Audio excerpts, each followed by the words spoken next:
This Breeders' Cup Preview Edition of the Sports Gambling Podcast is brought to you by First Bet, the official horse racing partner of SGPN. Sign up today at the number 1 stbet.com and use the promo code SGPN for a $250 sign up bonus.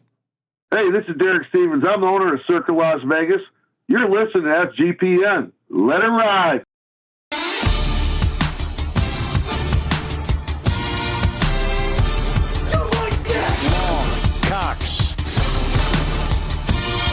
He's one of those guys who will get penetration. Over. It's a baby fucking wheel, man. San Diego Superchargers. Now go home and get your fucking shine box.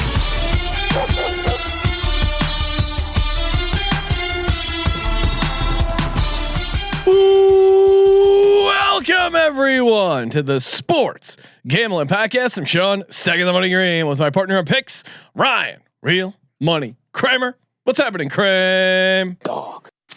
Real Digital Horseman, Kramer. Oh wow, Please. yes, Please. the Digital Pony. Bring the correct name. Remind people where they can check out you and Bowser's Digital Pony Show on this very YouTube channel. Run Great. for the Roses. Also, check out Photo Finish. DM me. We can talk about having sex with our digital horses. Not us with the horses, but our horses together. Yes. No, a fun little digital horse racing thing we got cooking up over there. And we will be live a special time Thursday before Thursday Night Football. Might have some Breeders' Cup picks as well. I might just be copying the picks from this episode and re-giving them out on that episode, but we'll see. Not the most compelling tease, Ryan. But people will find it if they want it. You can't force people into digital horse racing. Yeah, but if I've learned one thing, today's episode, all analog horse racing. Yes, awesome episode. We're going to be joined later by our good buddy Randy Moss from NBC Sports, talking all things ponies, Breeders' Cup. Always great to get his perspective. Very smart, fun guy. To love having him on the show, chopping it up. But in the meantime, we are going to talk to our own horse racing experts. And of course, he's brought to you by First Bet. Again, go to the number 1 stbet.com. Use that promo code SGPN for a $250 sign up bonus. Perfect for the Breeders' Cup. Joining us on the line, he is the Wolf of Oaklawn from the Notorious OTB podcast. Look at you, Wolf. You are looking sharp. You got the Notorious OTB merch on. It's looking awesome. The hat looks great. The hoodie. You got some new fresh glasses. Just all fired up here for the Breeders' Cup. How you doing, Wolf?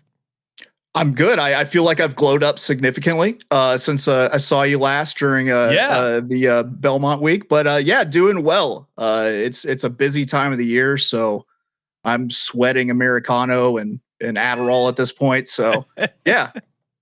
I love it. Love the chain.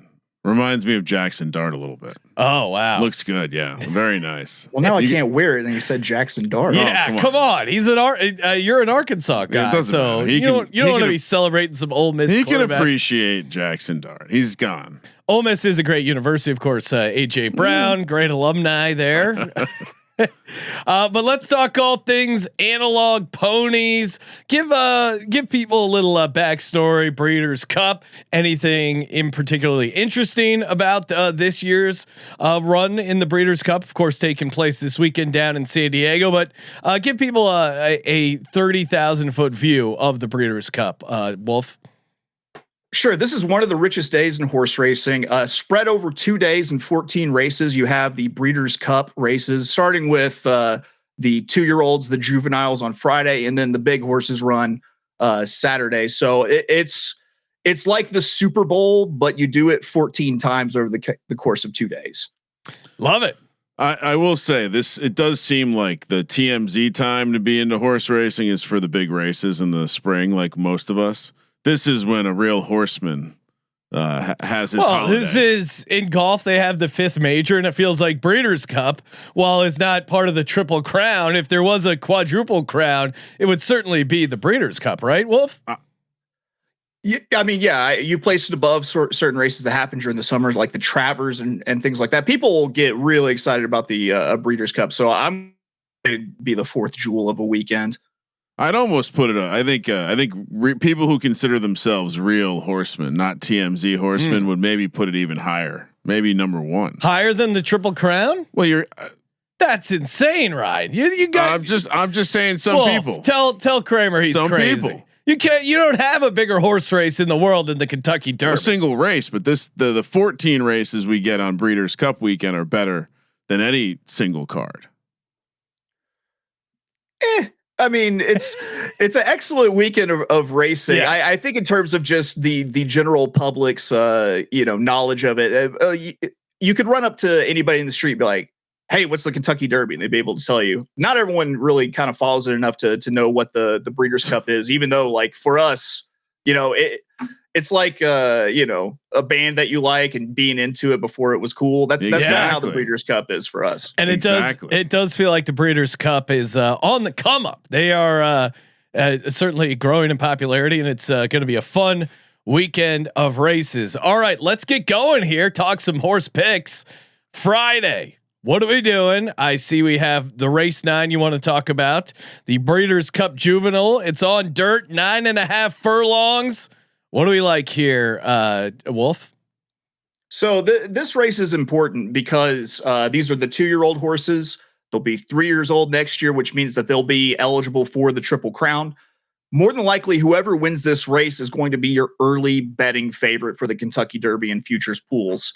There should be 2 horses that absolutely dominate in this race and likely go 2. And if you believe in speed figures, then this is definitely a 2-horse race. I think it comes down to the number 7 Brant at 5-2 for Bob Baffert, and the number 8 Ted Noffey, who sounds like an accountant, at 4-5. And I don't think you really have to go further down the line than those top 2 choices on the morning line. And I'm going to try to maximize, which is a little bit of a chalky pick, by taking my horse I like and using it in an exact as well as a daily double in the going into the next race, the finale for the day. I really like Brant for Bob Baffert. If you look at what this horse did in its first start, it ran a 101 buyer figure, which is for those out there, the higher the number, the better, obviously. And that's lightning quick for a horse making its first start. What I like even better is that in its next start out, the horse had a lot of trouble. Like it was in tight, it brushed the gate, and it managed to still perform and win with that. So I know that this horse can run when it's up against it. So I really like Bob's horse here, Brant, and I'm going to be playing it to win. Then I'm going to get a little bold with the exacta and say if Ted Noffey doesn't win, he definitely finishes second, and play a 7-8 exacta.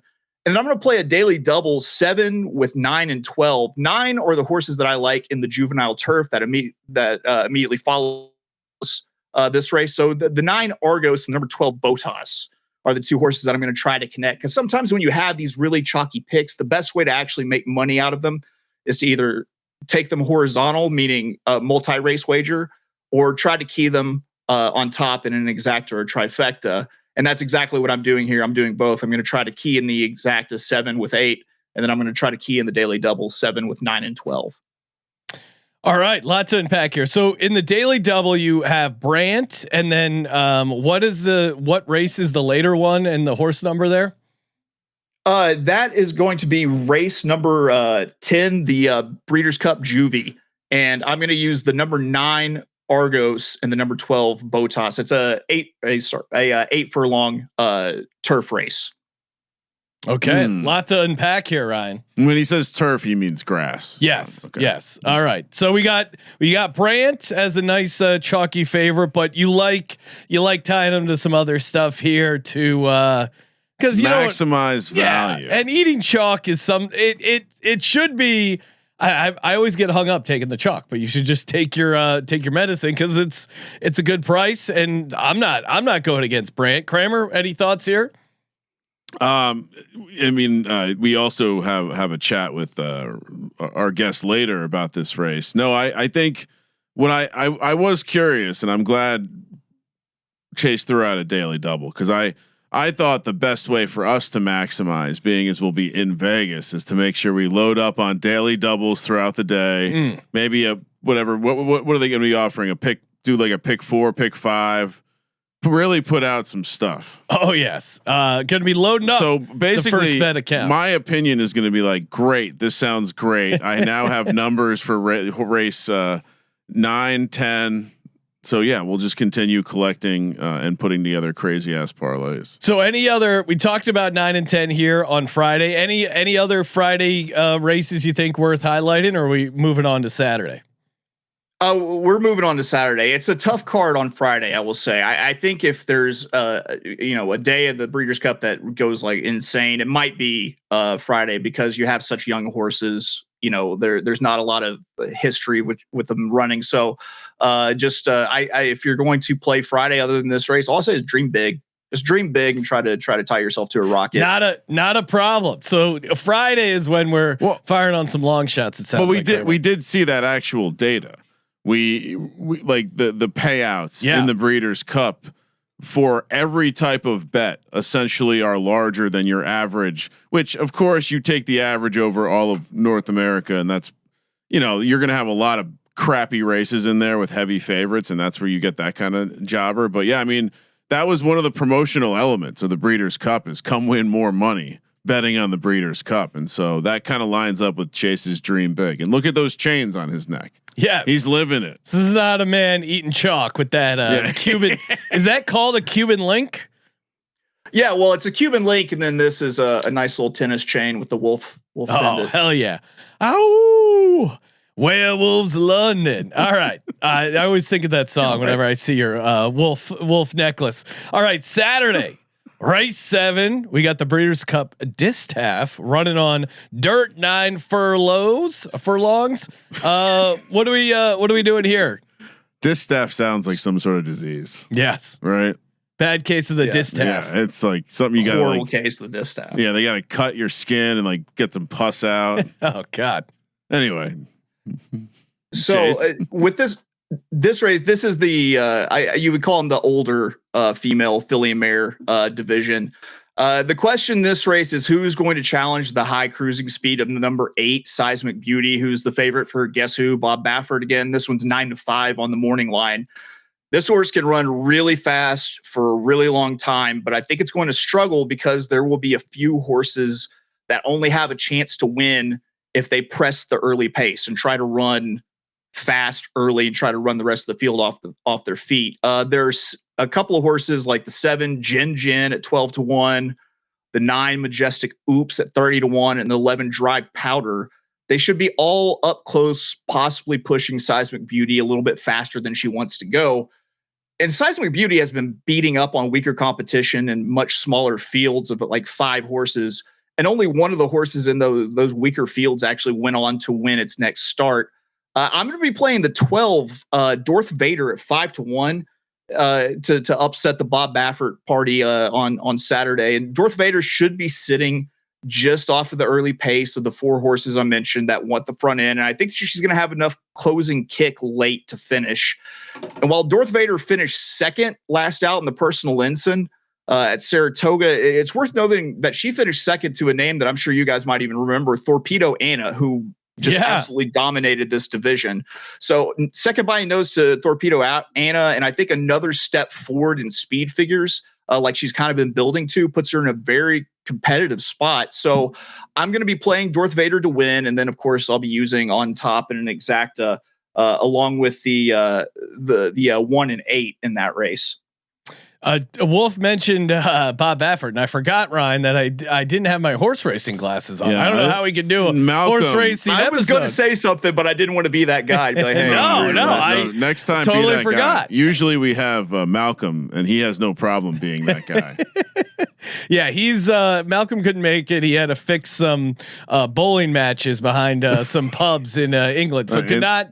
He's the Terry Rozier of pub bowling match fixing. So couldn't make it, but I think he sent you a couple plays, Wolf. Maybe we can get to those or whenever you feel like tossing those in. He walks so Chauncey Billups can run. Exactly. I mean, fading the chalk here. Now, Bob Baffert is not banned from the Breeders' Cup, right? I know he was banned from some of the races there for a little while. That's over now. It's just a track by track basis, right? Yeah, it's a track by track basis, and a couple of the tracks kind of reciprocated what Kentucky was doing whenever they banned him out following the positive test from Medina Spirit. But he's welcome at the Breeders' Cup. If you think there might be something squirrely going on, I'll just say that they have their own testing, and it's probably some of the best testing in the world. So it's on the up and up, I think, with Bob. I do like Ryan. Remember, he is a left coast guy. Remember in the NFL, the guy who got busted for using the Whizzinator. I like that. To me, would be a very great visual if a horse got busted for using like a fake Whizzinator. Who was that? I don't remember off the top of my head. It was a pass rusher. Yeah, I want to say. I wanted to say. Oh geez, yes. Ontario Smith was Minnesota Vikings. He was caught with the original. They found it at the airport, didn't they? Yeah, which of all the places? That's funny. Like who? Why does the airport care? Yeah, that's a great question. There's at least one job I can name that I wouldn't have gotten had I not whizzinated. Just saying. Oh yeah, Kramer can take you down that rabbit hole as well. And smoking my weed. You always got the corporate jobs worrying about the. Although cannabis is much more widely accepted now. All right, so you got Darth Vader, and then the exact you have Darth 12 with the 1 and then the 8. Is that what we like here? All right. Yep. The 1 nitrogen and the 8. Let me get you the name. Was Seismic Beauty, the Bob Baffert horse. Okay, so you think Seismic Beauty is still going to be up there in the mix, but not taking it home. You like Darth Vader to get it done. I just Darth Vader, all time name there. And moving along to the race, everyone's going to be talking about the Breeders' Cup Classic, 10 furlongs, $7 million. Race 9. Now the big news, Wolf, is that Sovereignty not going to be out there. How does that impact your handicapping? Does that create some opportunities? What do we think about the Breeders' Cup itself? Yeah, so Sovereignty spiked earlier this week, and they just reported, I guess, or a little bit earlier today, that he's definitely a scratch. Sovereignty was your Kentucky Derby winner, your Belmont winner, your Travers Stakes winner, and I think likely would have actually won the Triple Crown if they had entered that horse in the Preakness. It seems to me, though, that Sovereignty could have been beatable in this race. And I think that there are other horses that are going to be who are going to be more favored, I think are beatable as well. The reason being is that a lot of these horses that are going to be favored like to start from way back in the field and try to close late.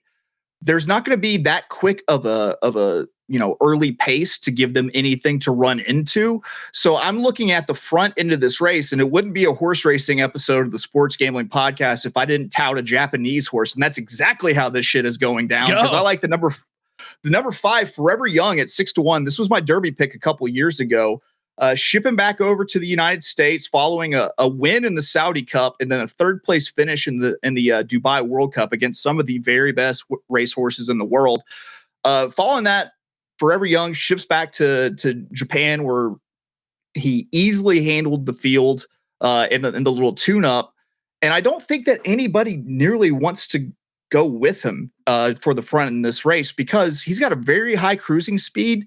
And I think that he's able to take this field, if not gate to wire, then by very, very close to the early pace. I'm going to bet to win for Forever Young. And I'm going to key Forever Young in first place in exacta with 3 of the horses that I kind of mentioned that are going to be starting from a little bit further back. The first one being the number 1, Fierceness, at 4-1. That's the horse that's going to be closest to the early pace set by Forever Young. The number 2, Baeza, at 15-1. This one was the 3rd wheel behind Sovereignty and Journalism all spring. If you look at the Kentucky Derby, it went Sovereignty, Journalism, Baeza. If you look at the Belmont, it went Sovereignty, Journalism, Baeza. And so I think this one is actually kind of growing into itself a little bit more, but I don't like it to win. I just like it to finish in the money along with Forever Young. And then I'm going to use the number 7, Sierra Leone, an 8-1 underneath below Forever Young, because I mean, this was your Breeders' Cup Classic winner last year. And while I think he's definitely got some chops, I don't think he's got the benefit of a very hot pace to run into late. So I'm taking Forever Young to win. and then playing the exacta 5 with the 127. Beautiful, Ryan. Shout out to the Hastronaut and Japan. Yeah. I know Japan's a big digital horse guy. Oh, he's big fan of digital horses. Yes. No. 100%. Loves regular horses too. Who doesn't love a good regular analog horse? All right, Ryan, anything you want to toss in here for the Saturday Breeders' Cup Classic?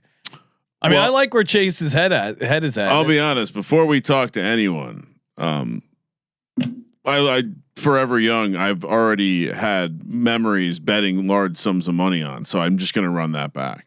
So I guess now that I agree with Chase, it makes me feel better about it.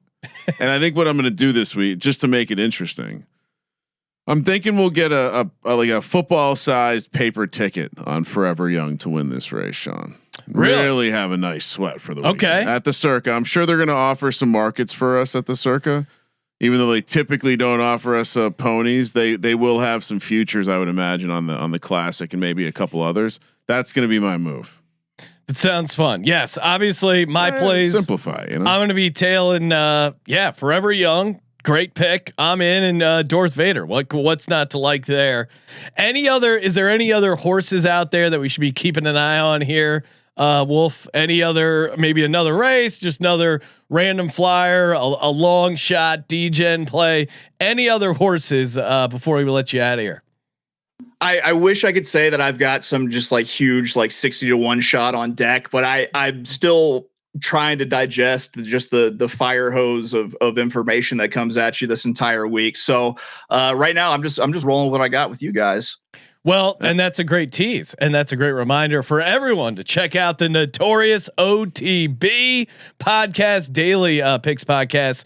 A bunch of great horse racing picks. Him and Barry, the sniper Spears, do a great job. Download it wherever you get your podcasts. And it was great having you on here, Wolf, as always. And looking forward to the spring season of horse racing. But between now and then, there's obviously a ton of events. What's kind of next in the horse racing calendar? You know, the next thing is going to be all of like the Kentucky Derby prep races, where it's not necessarily one big race somewhere, but there's a bunch of smaller races, and they all qualify. You know, are all points earning for qualifying for the Kentucky Derby. Which, by the way, I wanted to mention while Barry is at the BC because he's got it like that. I have a special guest host who's joined me today and for the rest of the week. Sarah El Badwi, if you know Talking Horses, she's on that. She's also on America's Day at the Races at Fox Sports. Oh, hell yeah. Awesome collection of horse talk on the Sports Gambling Podcast Network. And I'll get an unsolicited endorsement of the show. Scott Bowser, yes. all the time is reminding me how much he loves Notorious OTB. Yeah, and great reason. He goes, "You should listen today. You know, it's only 10 minutes." No, it's a great, fun episode. Always enjoy hearing Wolf and Barry break things down. All right, man. Well, appreciate you calling in. And until next time, good luck at the races there. Kramer, we're going to be joined by our guests here in just a second. But reminder, this bonus podcast Breeders' Cup coverage is brought to you by our new partners over at First Bet. That's the number one, stbet.com. Great option for all your horse handicapping. And again, they got all the races. They got sweet sign up bonuses. I'm seeing get a $10 bonus on select tracks in October. They have a Del Mar qualifier prize for $1,000. There are just a bunch of fun opportunities. And besides that, you also get the $250 sign up bonus when you use our promo code SGPN. So head over to the number one, stbet.com, and use that promo code SGPN. Joining us on the line, horse racing expert from NBC Sports, Randy Moss. Randy, thanks for hopping on, man. Happy Breeders' Cup. Hey, thank you. I appreciate the info, but the intro. But the reality is, the only experts in this sport have four legs. That's what I always. Say. I like that. That's Ryan. We got to pick that up as horse racing guys. Anytime you get complimented, anytime they talk about a jockey, a trainer, all glory goes to the four-legged athletes. Best handicapper with two legs. I do like the idea of like a horse who is also an expert at handicapping other horses. Is there a Far Side cartoon? Yeah, or just maybe that would be perfect. Yeah, or maybe there's a horse who, oh hey, if this horse seems to buddy up against this horse, keep an eye on this. I did just read about us humans dabbling with the idea of trying to make non-intelligent species smarter. So making a horse smart enough to read a racing form, now that would be excellent stuff. Oh, Mr. Ed was pretty close years ago. Randy, lot to get to, of course, Breeders' Cup. Let's just start there. If someone is newer to horse racing, maybe like, why is the Breeders' Cup so important? It's right up there with the Triple Crown, but what's the appeal of the Breeders' Cup to the casual fan looking to hop in this weekend? Yeah, it's like an international all-star game for horse races, for horse racing. We get so many countries represented, but some of the very best horses from Ireland, from England, from all over Europe. We've got the best dirt horse in Japan, who could be the best dirt horse in the world, who's back over here this year. And then you've got, every major racehorse that's healthy and doing well that runs in the United States. So, and it's a smorgasbord for people that love to gamble. Yes, that's what we're here for. And it's October 29th, and you get to be in beautiful San Diego Del Mar. The weather's fantastic. Yeah, no, great. Yeah, if you can make it out, certainly check it out. You sent over the average payouts, Breeders' Cup races versus the North American races, and from win, play, show, exacta, pick 3, pick 4, whatever it is, the Breeders' Cup race payouts are significantly higher than the North American average. What causes that? So many options. Yeah, I know you guys know this, and your viewers know this for the most part, your listeners too, but. When you're betting casinos, it's you against the house. When you're betting sports, you're going up against the line that it's set by, the betting people that are really, really, really good at what they do, right? Setting the spreads and setting everything for NFL and for college football. Horse racing, pari-mutuels, it's me against you. And the odds are determined by the percentage of money that each horse takes in the mutual pool. If a horse has got 20% of the money bet, he's 4-1. He's got 25%, he's 3-1. But when you have 14 horses in a race that all have a good record and they're all quality horses, there's so many options that the price goes up on all of them. The percentage gets spread around. And so the payoffs are much more generous typically at the Breeders' Cup than in a normal horse race. A lot less chalk and more more feasible winners. I think also it really is the all-star angle was a good one because it is, unfortunately, it's jammed in the middle of football season. I think that's why it doesn't get as much attention. But but again, this is we talk about the sports equinox where you got baseball, NHL hockey. Now put in the Breeders' Cup.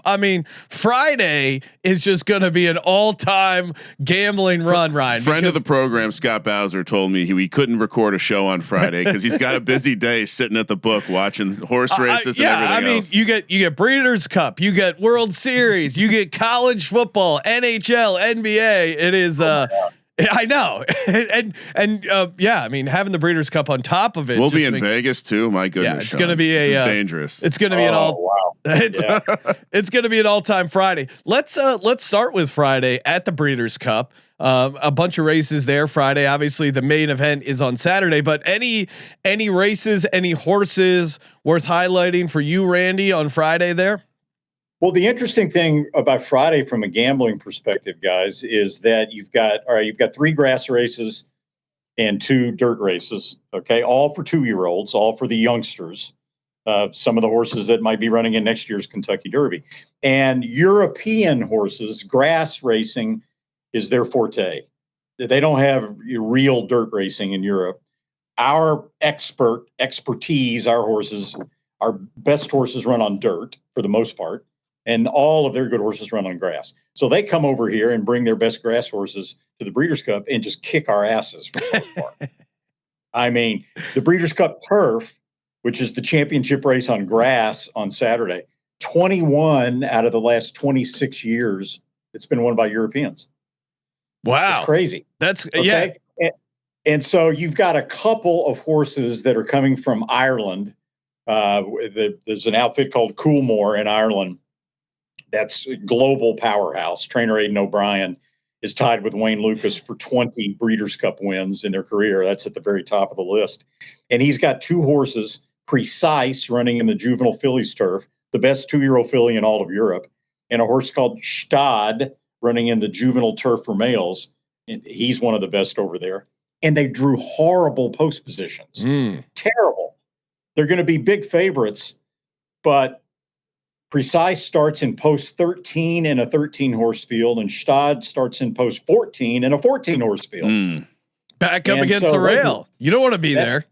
That's big. That's a big disadvantage, and they're both going to be solid favorites, especially Precise in the juvenile fillies turf. She could be 6-5, and it's those are horses that it might be wise just because of the post position to try to take a shot against. In the juvenile fillies turf, there's a horse on the rail while Precise is stuck way out there in the parking lot. There's a horse on the rail from post 1 called Ultimate Love, who's a perfect 3-for-3 lifetime.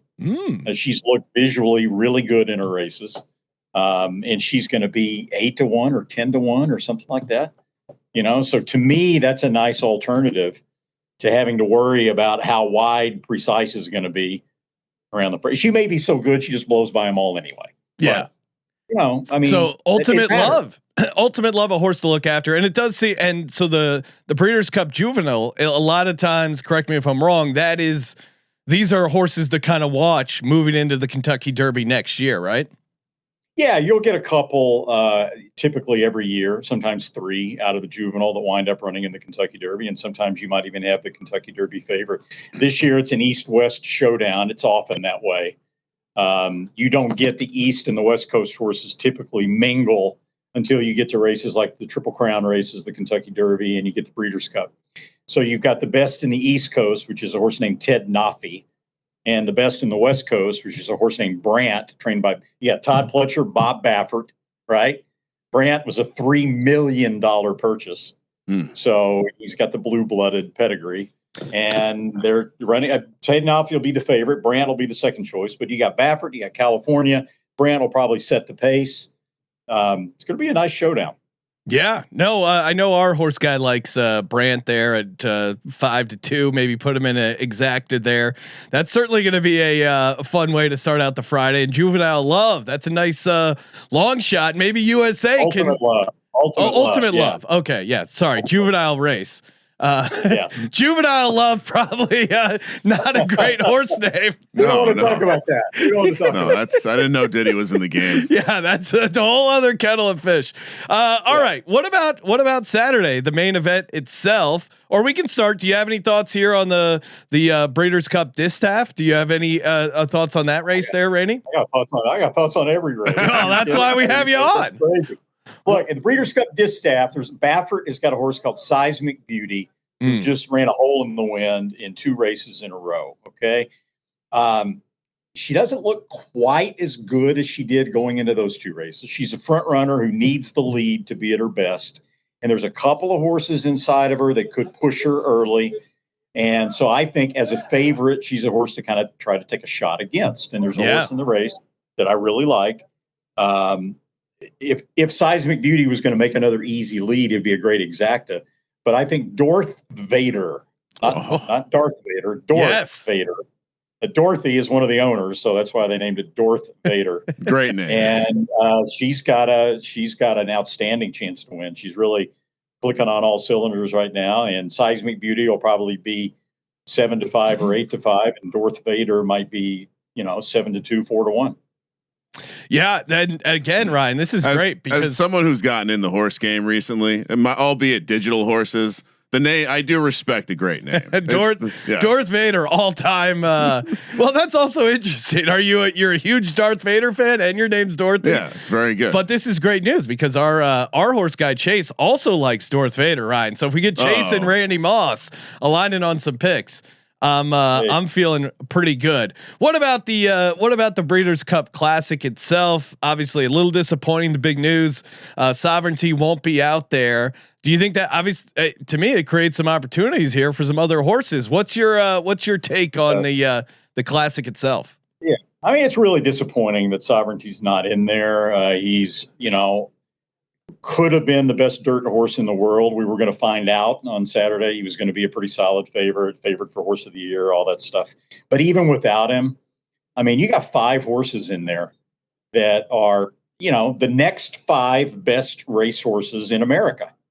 And they're all in there. We could have had 6 with Sovereignty, but hey, having 5 is nothing to sneer at. You got Fierceness, who's probably going to wind up being the betting favorite. You've got Sierra Leone, who beat Fierceness last year in the Breeders' Cup Classic. You've got a Japanese horse in Forever Young, who's actually run the best race of any of the horses in the field. It was in Saudi Arabia earlier this year.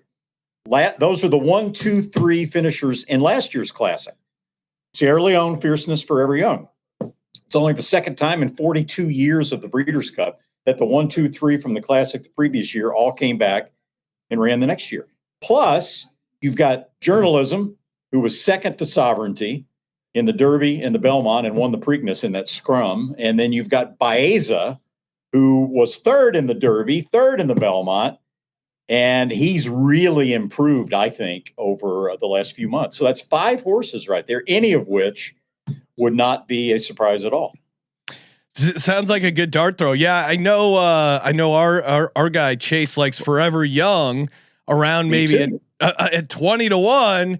So what? And he's that horse is coming over from Japan. What do you like about Forever Young going into this? Well, he won't be 20-1. He'll probably be 6-1 or something like that. If he's 8-1, it's a bargain. So here's the thing: he ran in the Kentucky Derby as a 3-year-old. Came over here, proved that he could come from Japan, handle the travel, and it was no easy travel because they went from Japan to the Middle East. And then from the Middle East to America. And I mean, again, it always cracks me up seeing the photos inside the horse planes where these horses have just awesome setups and then first class. They're treating these horses great. It's an asset, Sean. Yeah. Oh, I get it. If you remember the Kentucky Derby from 2 years ago, 3 horses came to the wire right together. Yeah. They were heads apart. The closest finish in Derby history. He had Mystic Dan that won it. He had Sierra Leone that finished second, and he had Forever Young that finished third, the Japanese horse. But the Japanese horse was only beaten maybe a neck and a head, and he was bothered by Sierra Leone. It should have been a disqualification. He should have been put up to second. He ran a great race. Okay, then he goes earlier this year to Saudi Arabia and runs in a race called the Saudi Cup, $20 million purse, richest race in the world. Okay, he wins it narrowly over a Hong Kong horse who's amazing as well.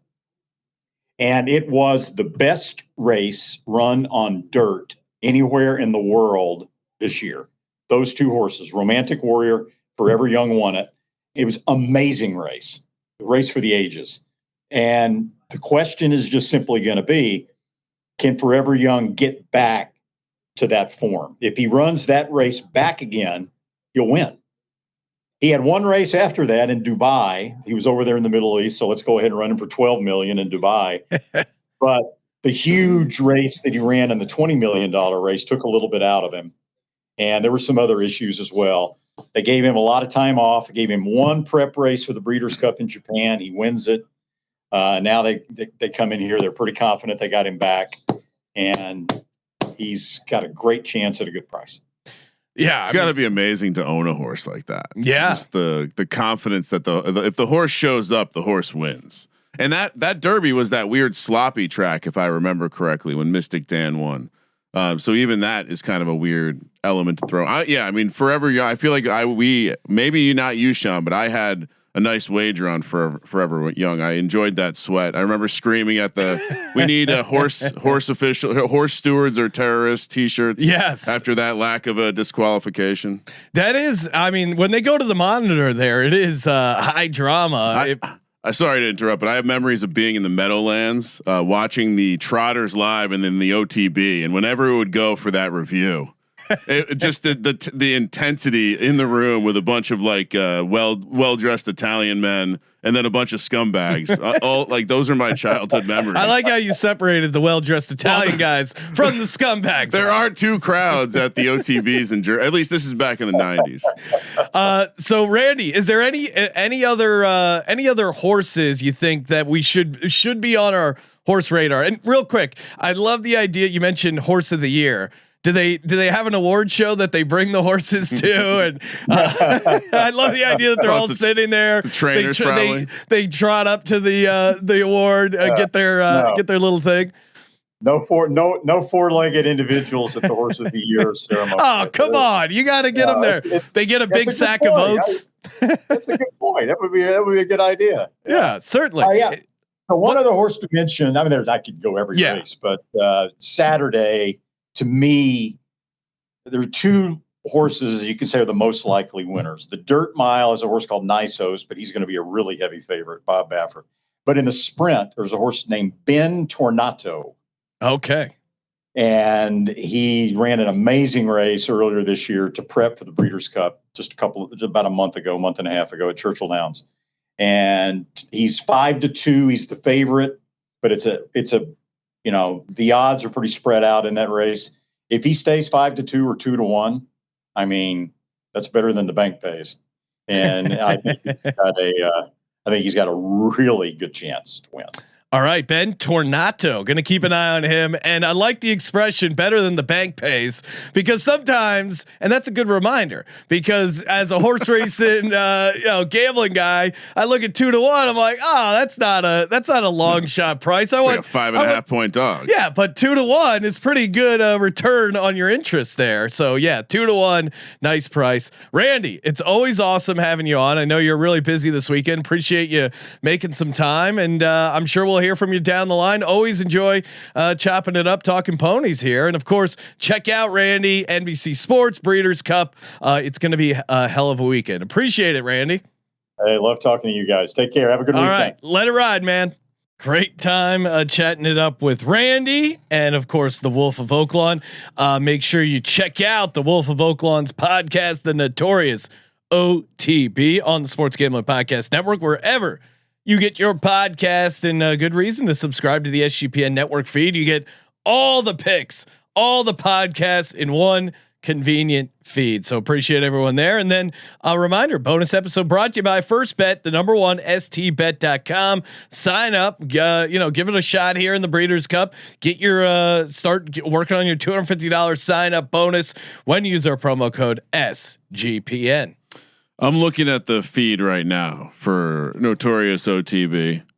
I mean, it's nothing but Breeders' Cup talk. Yes, tons. And they're going to be hitting up all the races we didn't get to. This was just like a high level, but Monday, Breeders' Cup Future Stars Friday Pedigree.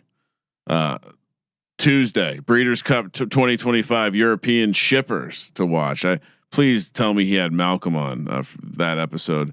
And then Wednesday, $100 budget, which is that's the core episode. Yeah, that's the longer one. Then there's a bonus, or the other daily ones are shorter episodes. So a lot of ways to win over on the NOTB podcast.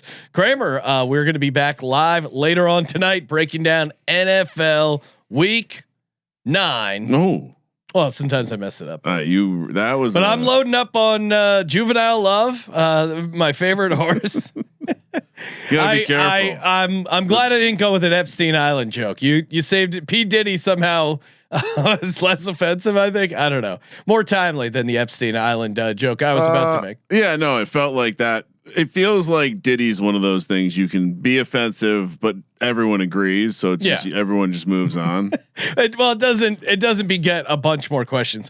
So yeah, Randy likes Ultimate Love there, and very fun episode as always. Big thanks to Randy Moss and Chase, aka the Wolf of Oaklawn, and of course, as always, thank you for participating in the Sports Gambling Podcast. For the Sports Gambling Podcast, I'm Sean. Second the Money Green. He's Ryan. Giddy up, Kramer. Let it ride.